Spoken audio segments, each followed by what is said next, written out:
بسم الله الرحمن الرحيم. aad iyo aad waxaan u salaamayaa shacabka Soomaaliyeed meel kasto ay joogaan anoo ah Maxamed Jaamac Salaad kana tirsan xadigaha Muqdisho sida aad u jeedaan maantay xadigaha Muqdisho team kamida ayaa halkan iskugu yimid ayagoo ka hadli doono barnaamijkii nimco maama nimco ay iyo qaladkii dhacay oo xaawo iyo maama nimco qaladkii la dhex maray oo la soo bandhigay waxaana meeshan maanta u fadhinaa raali gelin iyo hadii Ilaahay ku roon yahay iyo qaladkii dhacay inaan saxno oo aan ka hadalno siday wax u jiraan iyo siday wax u dhacaan insha Allah ta'ala. waxaa salaamaya ummadda Soomaaliyeed waxaa salaamaya dhamaan abwaaniinta fanaaniinta dhalinyarada Soomaaliyeed oo dhan waxaa si qaas u salaamaya maama nimco cali waxaan salaamaya dhamaan horta ummadda Soomaaliyeed qaasatan taageeraha kooxda xidigaha Muqdisho waxaan kaloo salaamaya abwaaniinta fanaaniinta Soomaaliyeed maanta sida u leeyihiin meel walba heestan sida damacda ii sheeg waxa isii abwaan baashi maxamuud macalin abwaanku waa abwaankeygii heesaha inta badan isiiyay heestan sida damacda ii sheeg barnaamijkii ii dhammaanihii aad diyaarsanayna waa abwaanku waxay dhahay fanaaniintu heesa siinayay mid walba heesu siiyay aniga heestan u siiyay heesta aniga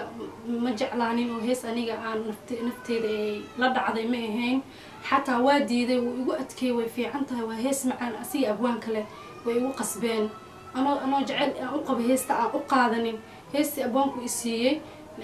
laxankeeda wuu i qabad siiyay dhowr beri waa liigu soo celceliyay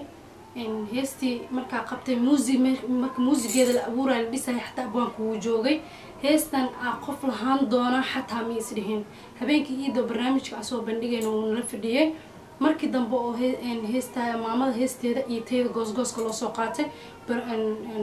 wuu ila fadhiyay wuu hadlay ani ma rumaysnayn heesta abwaankeeda ku garab fadhiya qof kugu qabsana ama qof kale leeyahay maba amininbo midda kale ani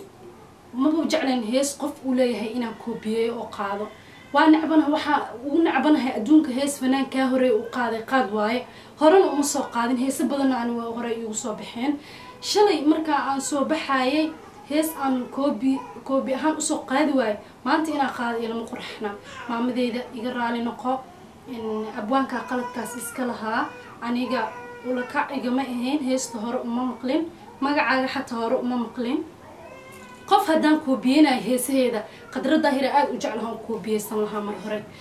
maama kun iyo koo jaraal ahaa haddaa ii dhowdahay waa ku imaan lahaa madaxaan gacanta kaa saara lahaa madaxaa kaa dhunkana laakiin iima dhaweyd waa ka xumahay waana mahadsantahay heestaada adaa leh kuguma haysti adduunka oo dhan Soomaali oo dhan intii Soomaali ku hadasho dhan waxa u sheegaa maama heesta inaa adiga leedahay waana ka raali gelinaa qaladkii abwaanka ka dhacay aniga qalad igama dhicin oo aniga heesta kugulama dhigini waa kun iyo koo jeer ka raali noqo aniga dhalinyarta xidigaha Muqdisho dhan aniga kaliya ma ahan dhalinyarta xidigaha Muqdisho dhan ka soo gubtay abwaankana waxa ku sameeyna ma naqaano laakiin hees dambe oo abwaan leeyahay aabashak iiga jira saa ku qaadi lahaa waana mahadsantahay heestaada adaa leh kuguma haysto ummadda oo dhan Soomaaliya oo dhan shacabka oo dhan haddaan iyo mudo waxa u sheegay heestaada inaa adiga leedahay anna aan kugu heesani waa mahadsantahay horta sida aad u jeedaan gabadhii walaashay xaawo ayaa hadashay haddaan nahay xidigaha Muqdisho qofkii qalad galo oo xidigaha Muqdisho qalad uu ku soo baxo waxay ila mid tahay annakoo dhan inuu qaladkii nagu soo baxay marka waxaan leenahay shacabka Soomaaliyeed walaalaheena fanaaniinta walaalaheena mustakayaasha kuwa la xamiistiyaasha kuwa kaministiyaasha kuwa abwaaniinta dhammaan waxaan leenahay qaladkaas waa dhacay heestaasna maama nimca iska laheed waana sida ay xaawo u sheegtana waana u daynay xaawona kuma haysato hase ahaatee qaladka waxaa ilaahay mahadiisa abwaankii heestii sameeyey inuu goobjoog ahaa oo xaawona uu iyadoo isagoo weliba fadhiyo uu ka hadlay heestaas markay noo caddaatana heestii xaawo sidii markay qaadaysay 2014 dabcan qaaday xaawo oo maalintii ciidda heestu soo baxday ciidda carafada markaan maama nimco fiirinana dee wax weeye waa bareesamaadkii marka maama nimco anagu qaladka ma lihin kulley waa na wada ogtihiin waa noo wada jeedaan waxaan ku leenahay maama nimco raalli ahow heesahayga kuguma haysano xaawo kuguma haysato annagu haddaan xidigaha muqdisho nahay hal faraan nahay hal tiimaan nahay inuu qalad naga soo dhex baxa ma rabno in dadku aan soo jiidano maana in xumaan nagala sheega ma rabno 1,000 jeer shacabka Soomaaliyeed meel kasto ay joogaan fanaaniinta abwaaniinta waxaan leenahay maama nimco hadalkeedii markaan daawanay oo aan dhageysanay oo aan fiirsanay maama nimco waa laga qaldanaa run ahaantii 100% raallo ahow maama nimco madaxan kuu salaaxayna meel la salaaxo madaxa ka sarreysa malaha raallo ahow waxaan nahay ilmahaagii waxaan nahay da'yar hadda soo baxayso waxaan nahay dad haddeer fanka ku cusub inaan musuq maasuq iyo haddii ilaahay ku roon yahay qalalaaso iyo wax lamidana inaan kusoo baxnana ma jeclin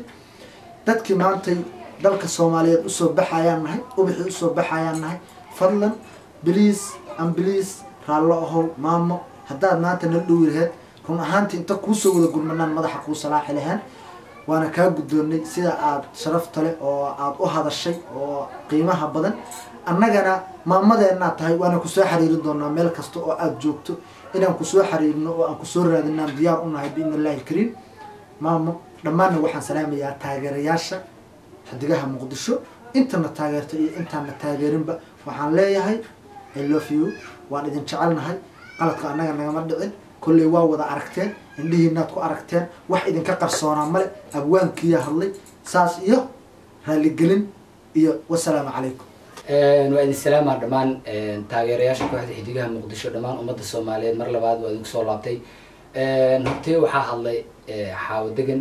iyo maxamed jaamac mana ku soo laabanayo waxay sheegeen anaga waxaa intii isugu imaan waxay tahay inaan raaligelin u gudbino maama nimco cali oo fanaanadeena aan jecelnahay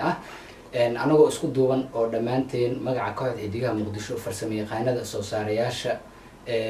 abwaanadeena kaleeto dhammaantood fanaaniinta kaleeto inta maqan anagoo hal magac ku hadleen waxaa raaligelin buuxda ka bixineynaa arrintii dhacday oo isfahmi waay ku dhacday qaladkana koleyto fanaan macnaha shaqo kuma laha fanaan wixii loo dhiibo qaadaa